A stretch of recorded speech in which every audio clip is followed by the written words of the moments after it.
Arsenal's summer has been largely dominated by Alexis Sanchez's future, and will continue to be until Thursday's transfer deadline has passed, but Sunday's demoralizing defeat at Liverpool showed there are bigger issues to deal with.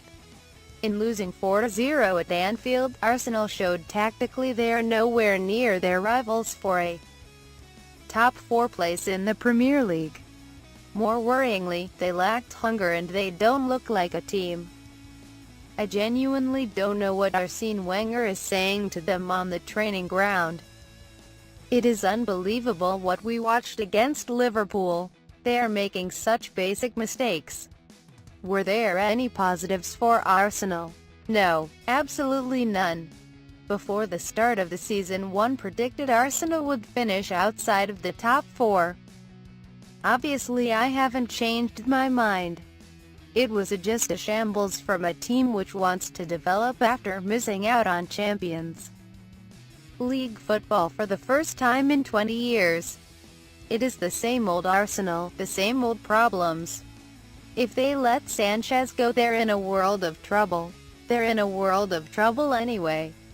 Sanchez was playing for the first time this season after a summer of speculation about his future. He started off all right against Liverpool, playing on the left side of a front three with Danny Welbeck and Mesut Ozil. And he was the only real threat.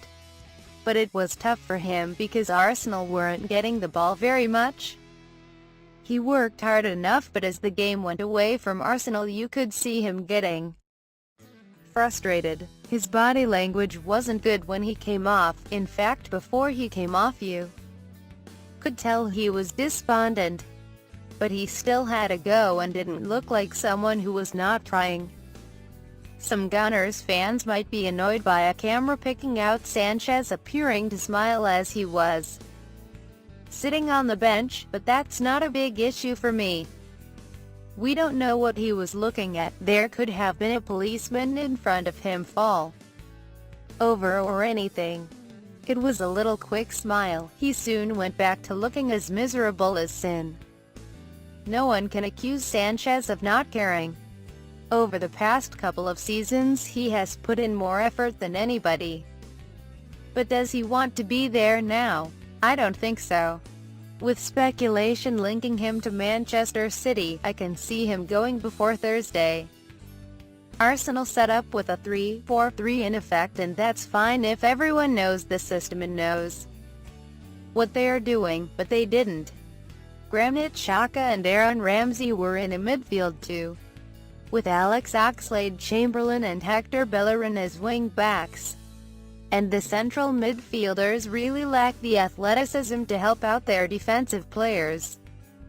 Liverpool kept picking the ball up in midfield and had huge spaces in front of them. There were at least half a dozen times in the first half where Liverpool were running at their backline and there was no midfielder in view, and we're talking 50 or 60-yard gaps between centre-halves and midfielders. Arsenal's problems in this area are not about the personnel in their squad because they have got legs there. Francis Coquelin came on for Ramsey at halftime and made a difference.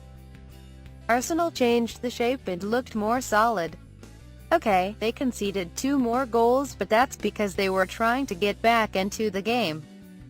Whether Arsenal have 1 or 2 holding midfielders, Arsene Wenger must tell them they have got to hold. Do not move.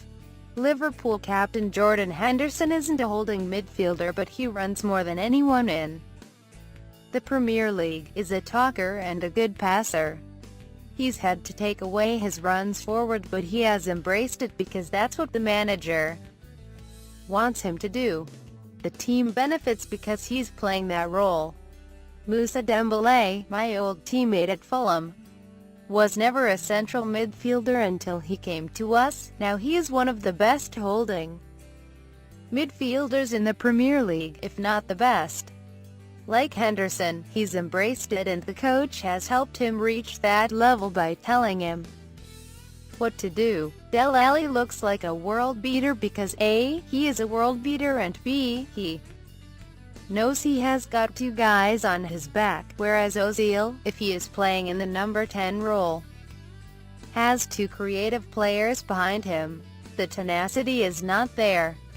If Ozil was playing ahead of Victor Wanyama and Dembélé, for example, he would look a whole lot better. In this 3-4-3, Arsenal's players didn't know if the wing-backs were marking Mohamed Salah and Sadio Mane or if the wide centre-halves were marking them. Part of Arsenal's problem is that there are few leaders on the pitch who are taking responsibility and telling people who to pick up.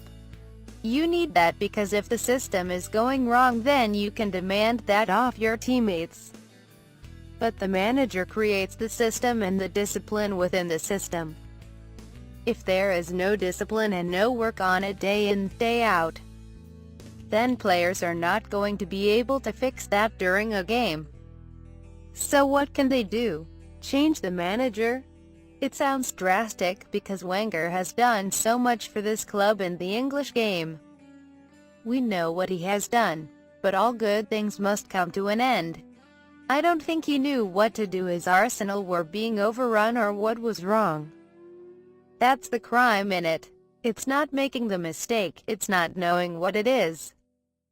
The performance in the FA Cup final victory against Chelsea was everything you want Arsenal to be, but it was one performance. They looked like a bunch of players who wanted to prove people wrong. It shows they can do it. Why don't they do it more often? The responsibility always falls with the manager and the coaches. Liverpool manager Jurgen Klopp got one over on Wenger tactically, but it wasn't difficult to do. He knows his players work for him. Every one of the Liverpool players runs back as soon as they lose possession. Then they just kept hitting them on the break with their pace. Liverpool were very well drilled in what they were doing and they actually dropped off early in the game. It was a surprise that they didn't press and let Arsenal have the ball. When Arsenal had possession and Liverpool needed a breather, they just dropped off and got everyone back in their half really deep. They just waited, and waited. They got their breath and then broke quickly. But the reason they did that was because they knew when Arsenal threw numbers forward, the pace of Salah and Mane on the counterattack would cause all sorts of problems. That's exactly what happened. No matter what tactics they did or didn't use, they ran more, wanted it more and played with more passion and desire. First and foremost, you need that. Philippe Coutinho was missing for Liverpool again with a back injury as Barcelona continued to be linked with a move for him before the transfer window closes.